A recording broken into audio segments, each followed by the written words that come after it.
Félix-Antoine Tshisekedi Tshilombo est confirmé président de la République démocratique du Congo. C'est ce qu'indique l'arrêt rendu par la Cour constitutionnelle hier mardi 9 janvier 2024. Si les autres candidats, présidents et chefs d'État acceptent ces résultats définitifs publiés par la Cour constitutionnelle, la décision de la Haute Cour ne fait pas jusque-là l'unanimité dans la classe politique congolaise.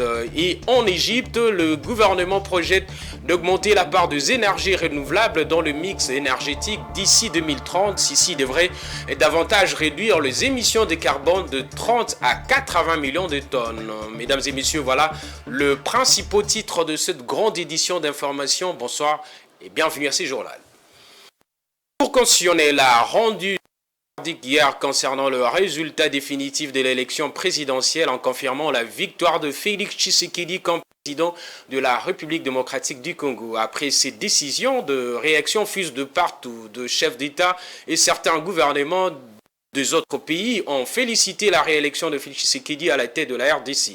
Du côté de l'opposition congolaise, les uns s'y sont pliés à la décision de la Haute Cour, les autres la contestent. Damani Mujinga nous en dit plus.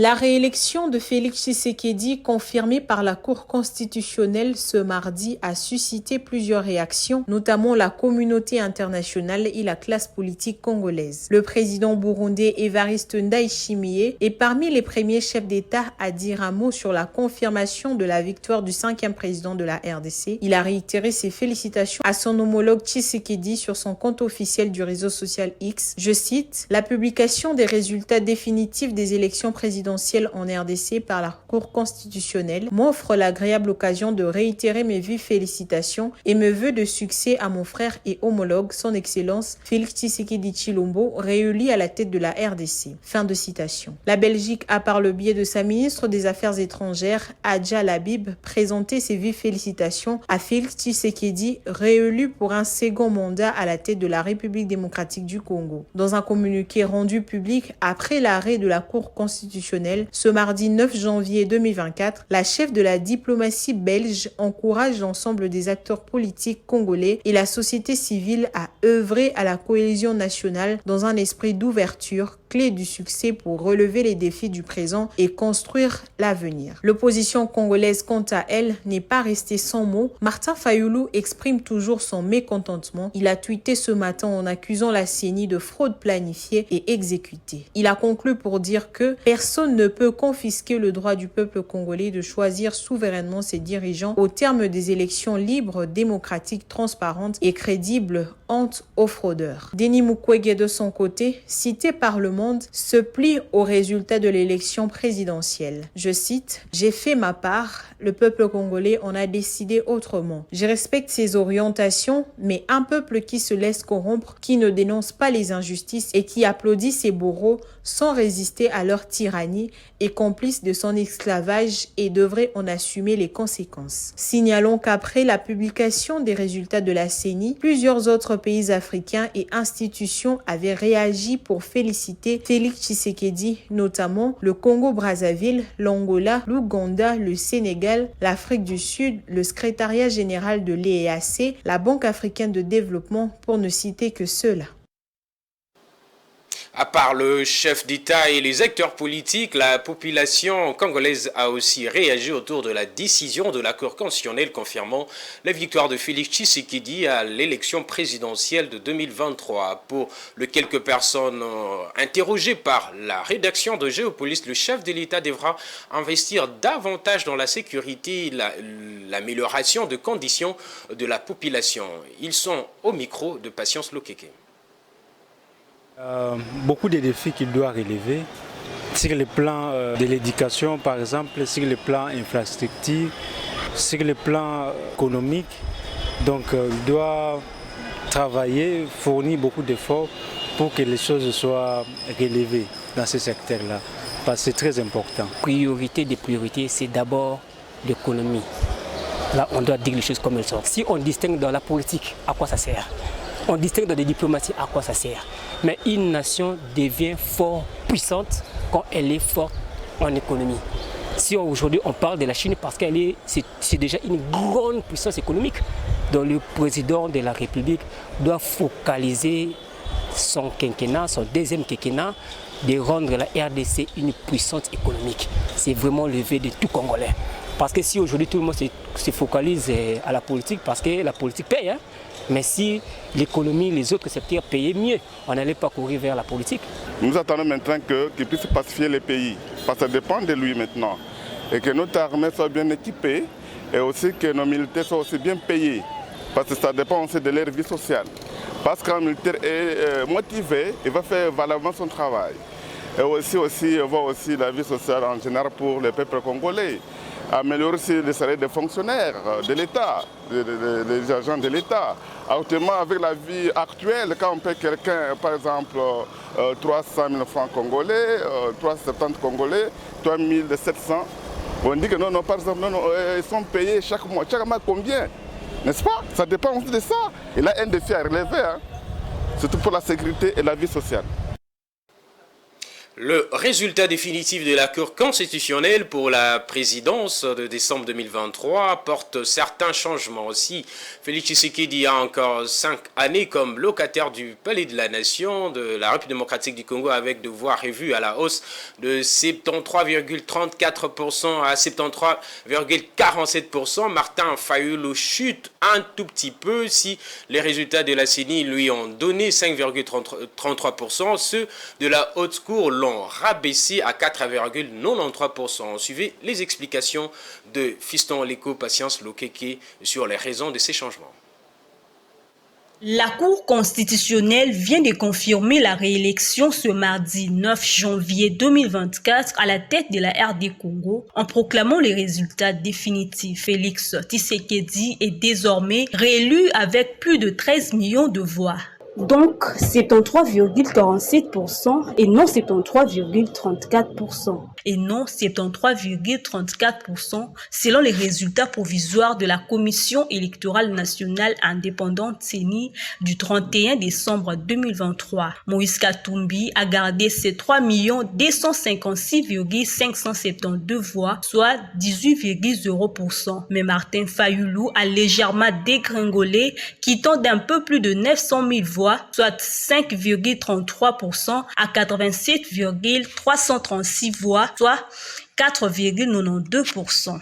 À la base de ces changements de chiffres, c'est la décision de la Haute Cour qui a annulé l'élection présidentielle de la circonscription électorale de Massi-Manimba, centre-ouest, et Yokama, nord-ouest, où la Commission électorale nationale indépendante avait annulé les résultats des législatives de suite de graves irrégularités enregistrées dans ces deux régions de la République démocratique du Congo. La Cour constitutionnelle a aussi rendu l'arrêt concernant les deux requêtes introduites par Théodore Ngoyi et un certain David Pala pour l'annulation des résultats provisoires de la présidentielle publiée par la CENI après 2 jours d'audience. Pour la requête de Théodore Ngoyi soulevant notamment des irrégularités lors des opérations de vote qui auraient entaché la sincérité de ces votes, la Cour l'a jugée recevable. Concernant la deuxième requête, la Haute Cour l'a simplement rejetée par défaut de qualité. Ces décisions de la Cour constitutionnelle met fin au débat sur l'élection présidentielle. Il ne reste que la cérémonie de la prestation de serment qui, selon la CENI, aura lieu entre le 20 et le 24 janvier 2024. Processus électoral bouclé, le hic est pour l'instant au niveau des élections législatives nationales et provinciales. Comme vous le savez, la CENI a annulé l'élection de 82 candidats pour cause de fraude, corruption et détention illégale du matériel de vote. Quel regard doit-on avoir du processus électoral dans son ensemble? Justin Maribomboko, secrétaire général du mouvement humaniste de l'éveil de conscience, salue, selon lui, la révolution de Denis Kadima, même s'il ne garde un sentiment mitigé vu l'ensemble du processus. Patrick Ilunga l'avait interviewé. Sentiment mitigé. En ce sens que je n'aime pas me gausser des malheurs qui surviennent aux personnes. M. Kadima vient d'opérer une révolution. Une révolution car nous avons de cesse de dénoncer dans ce pays, en ce qui concerne la gouvernance, certaines pratiques. Nous devons avoir, pour asseoir une bonne gouvernance, de l'éthique. Nous devons avoir des institutions fortes et non des individus forts. La gestion d'un État ne s'improvise pas. Et je pense que c'est un signal vis-à-vis des investisseurs. C'est un signal vis-à-vis des Congolais eux-mêmes. Nous assistons pour le moment à l'établissement, à l'érection d'une dissuasion. Je pense que nous réfléchirons tous à 2 reprises pour s'adonner à ce genre de pratique. Ce n'est pas parce qu'il y a eu 100, 200 personnes qui se sont mal comportées que nous devons annuler le processus. La majorité des Congolais ont voté normalement. Le chef de l'État a été voté massivement. Les personnes étrangères, la presse étrangère, les institutions étrangères ont observé, ont été unanimes de déceler cette ferveur. Fachi Béton a été choisi par le Gagne Petit. C'est la majorité de la population qui a voté Fachi Béton, qui se dit c'est le meilleur de tous. On va mettre avec un communiqué de la générale de carrière SA. Je vais lire message de félicitations de Gécamine SA adressé au président de la République démocratique du Congo. Excellence, Monsieur Félix Antoine Tshisekedi Tshilombo, président de la République, chef de l'État, avec l'expression de nos hommages les plus déférents à l'occasion de votre brillante réélection en qualité de président de la République démocratique du Congo, chef de l'État, le conseil d'administration, la direction générale et l'ensemble du personnel de la générale de carrière et de mine Gécamine SA vous présente à votre excellence et à votre famille leurs chaleureuses et sincères félicitations. Les suffrages exprimés sont sans nul doute une preuve patente de l'adhésion du peuple souverain à votre vision et à votre lutte pour l'émergence d'un Congo moderne, fort et décomplexé. Ce nouveau mandat vous ouvrira donc l'opportunité de consolider les acquis du précédent et de réussir le décollage socio-politico-économique. Votre leadership positionnera notre beau pays à la place qui n'aurait jamais dû cesser d'être la sienne au sein de la région de Grand Lac africain, de l'ensemble du continent africain et du monde. Gécamine SA, qui s'est réjoui de votre éclatante victoire, s'y dit prête à poursuivre son plan de relance entrepris sous votre autorité, plan qui fera d'elle une société minière moderne et un partenaire industriel de premier ordre capable de protéger les intérêts miniers de notre pays. Elle vous assure qu'elle ne ménagera aucun effort pour contribuer à la réussite de ces quinquennats qui s'ouvrent devant nous. Puisse l'Éternel vous accorder santé et sagesse dans le choix que vous aurez à opérer pour faire vivre au peuple congolais la paix et la prospérité dont il a toujours rêvé. Signé Placide Nkala Bassi-Dilois, directeur général, Guy Robert Lukamankunzi, président du conseil d'administration de la générale de carrière et de mine Gécamine SA. On va parler sécurité à présent. L'armée est à la trousse du député provincial Alain Siwako qui est accusé de recruter et d'entretenir de miliciens Maï Maï à Mangina contre les forces armées de la République démocratique du Congo. En pleine patrouille, l'armée s'est heurtée lundi à un groupe de combattants Maï Maï dans la commune de Mangina près de la ville de Beni au nord Kivu. Des accrochages ont entraîné le déplacement de la population locale. L'armée a indiqué qu'il y a eu 10 personnes dans l'armée, dont 7 civils, et 3 militaires ont trouvé la mort. Cependant, parmi les combattants Maï Maï neutralisés, un de leurs leaders a été tué dans les accrochages. Suivez le capitaine Anthony Mwalushayi qui fait le point. Les forces armées de la République démocratique du Congo ont neutralisé les combattants Maï Maï. Parmi eux, c'est leader Baraka qui a trouvé la mort sur place. Ce n'est pas terminé. Alain Siwako va fuir Mangina pour un endroit inconnu parce qu'il est bien sûr conscient qu'il est dans le viseur de la justice militaire.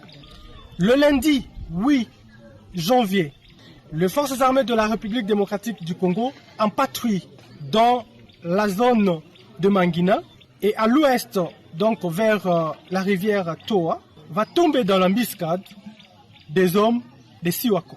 Sur place, l'armée va perdre 3 éléments et 2 armes de guerre vont être emportées par les assaillants. Malheureusement, quelques indisciplinés de notre côté ont crépité des balles, paniquant ainsi la population qui résistait, qui était fidèle et qui restait encore à Mangina.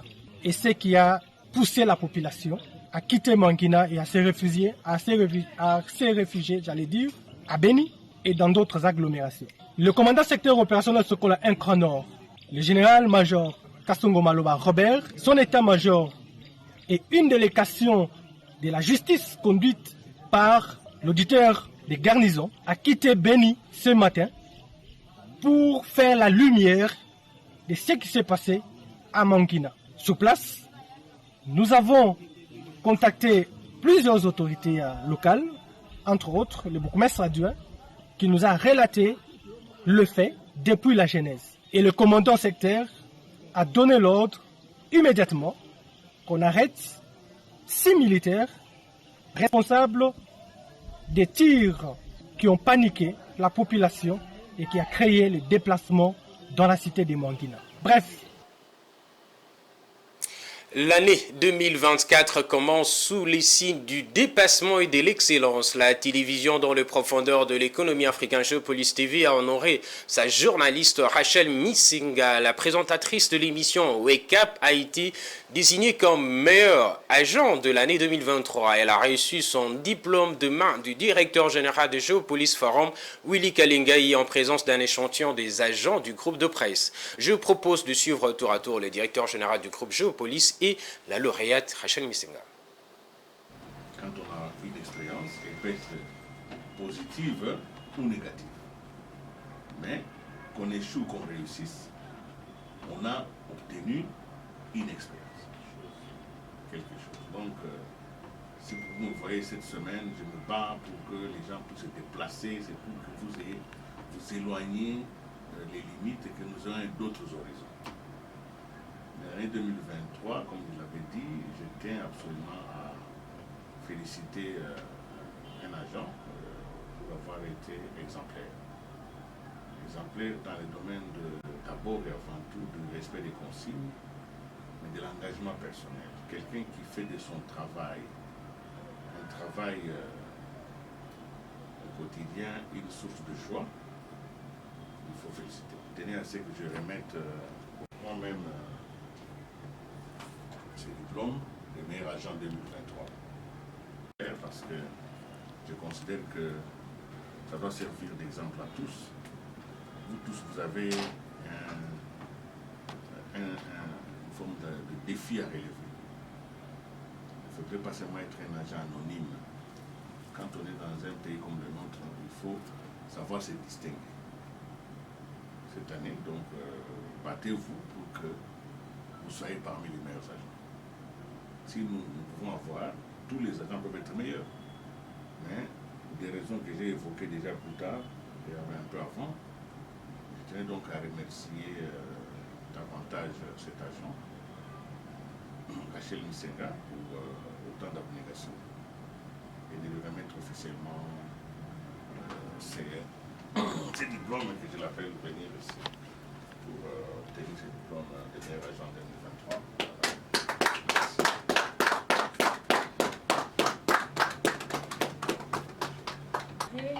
D'abord, vous remercier, mon chef, parce que, comme j'ai dit l'autre fois, c'est vraiment au-delà de mes attentes. C'est le diplôme de mérite, c'est une reconnaissance venant de vous. Vous n'êtes pas le moindre dans ces pays et encore moins dans ces mondes. Reconnaître mes efforts, je pense que c'est une grâce. Et si j'ai pu me donner tout entièrement, c'est parce que je me suis retrouvée aussi dans un cadre qui m'a permis de me développer personnellement. C'est pour moi la première fois de travailler dans une rédaction, bien que j'ai fait du FASIC. J'ai beaucoup appris de vous. J'ai dit aussi merci à mes chefs directs de la rédaction parce qu'ils m'ont donné cette occasion-là d'apprendre. Ils m'ont donné l'espace et le temps aussi. Ils étaient patients avec moi. C'est ce que je suis devenue aujourd'hui. Les cadres m'ont permis de me donner entièrement. Je dis merci à vous, à tout le monde, et je peux promettre que je donnerai encore le meilleur de moi. Encore une fois, félicitations à Rachel Misinga pour cette distinction. En sport, le Léopard de la République démocratique du Congo ont terminé leur stage de préparation ce mercredi 10 janvier 2024 à Abu Dhabi par une défaite de 2-1 face aux étalons du Burkina Faso. Les hommes de Dessabres sont attendus à San Pedro le vendredi prochain, 12 janvier, pour participer à la 34e édition de la CAN Côte d'Ivoire 2023. Blessed Kouzola. Après son nul des 0 buts partout contre l'Angola, il y a quelques jours, la RDC déçoit de nouveau. Pour le compte de leur deuxième et dernier match de préparation pour la CAN 2023, les Léopards se sont inclinés contre le Burkina Faso qui les a battus par 2-1.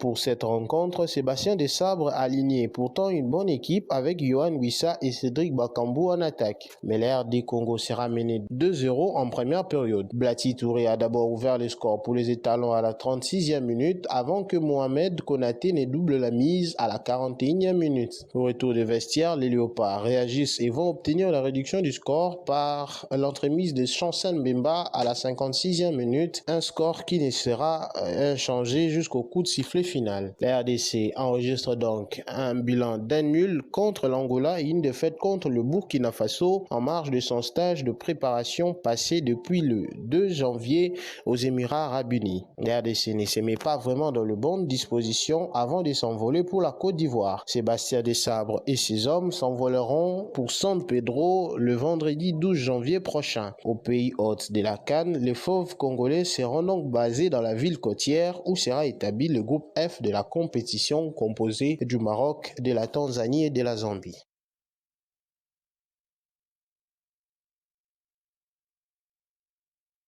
Les infos de l'international. Place à la page internationale.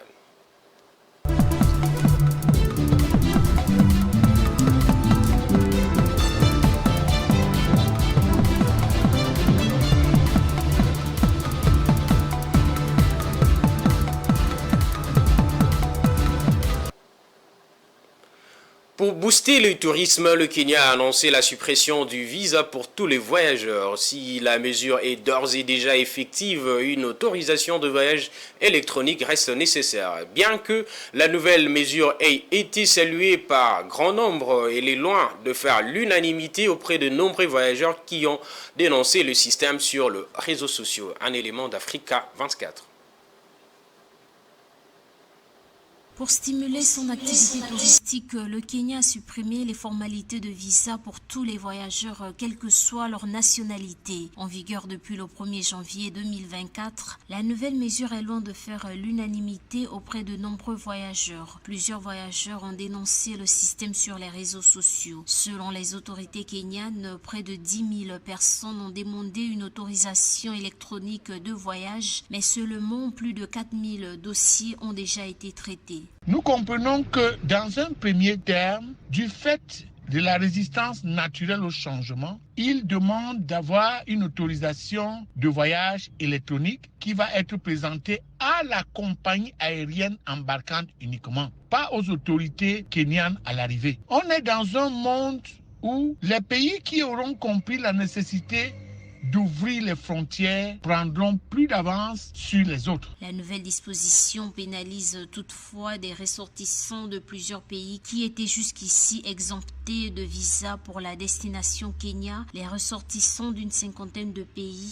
notamment africains comme le Ghana, l'Afrique du Sud, le Zimbabwe et bien d'autres. Désormais, ils doivent obtenir l'autorisation électronique de voyage.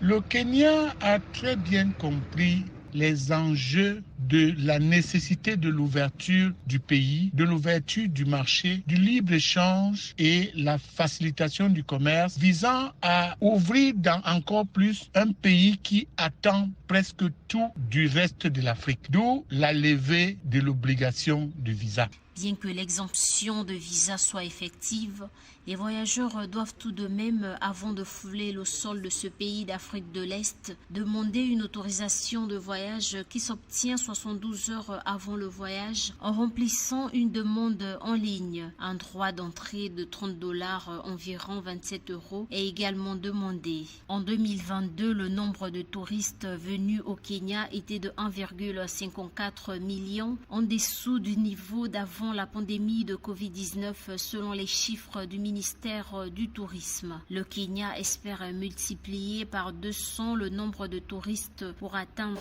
4,5 millions de visiteurs d'ici 2027.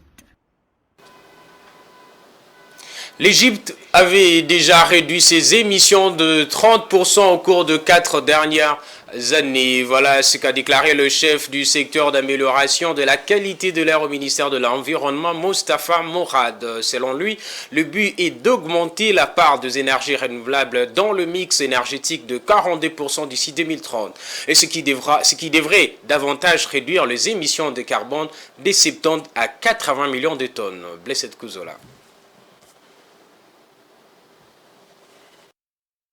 L'Égypte a réduit ses émissions de gaz à effet de serre de 30% au cours de 4 dernières années. Cette information ressort d'une déclaration du chef du secteur d'amélioration des qualités de l'air au ministère de l'Environnement, Moustapha Morad, faite le 7 janvier 2024. Des analyses du ministère de l'Environnement démontrent que la pollution par des matières solides d'un diamètre inférieur à 10 micromètres a diminué de 31,8% dans le Grand Caire et les deltas en 2022, dépassant l'objectif fixé pour 2025 qui était de 25%. En outre, la pollution par les matières solides d'un diamètre inférieur à 2,5 micromètres a diminué de 50% au cours de la même année par rapport à 2015. Depuis quelques années, l'Égypte multiplie les efforts pour lutter contre le changement climatique afin d'assurer la transition verte. Alors qu'en 2021, les émissions égyptiennes de CO2 étaient de 259,321 mégatonnes, faisant de l'Égypte l'un des pays le plus polluant dans le classement du pays par émission de CO2. De nombreuses sensibilisations ont été lancées dans le pays sur les questions de pollution. En 2022 notamment, le ministère de l'Environnement égyptien a lancé sa première campagne nationale pour sensibiliser les citoyens aux défis de l'environnement et les avait informés au sujet des ressources naturelles et aux moyens de les préserver. En outre, pour surveiller et améliorer la qualité de l'air, le nombre de stations de surveillance au réseau national de surveillance de la qualité de l'air va augmenter de 102 à 120 d'ici 2030 selon les autorités.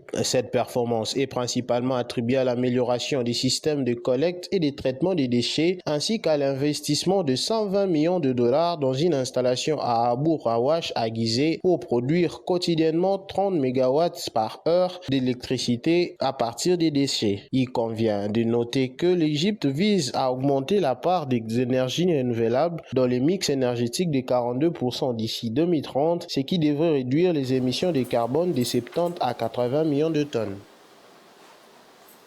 C'est par cette information de l'Égypte que nous allons mettre un fin à ces journaux, mais avant de nous quitter, place au rappel de titre.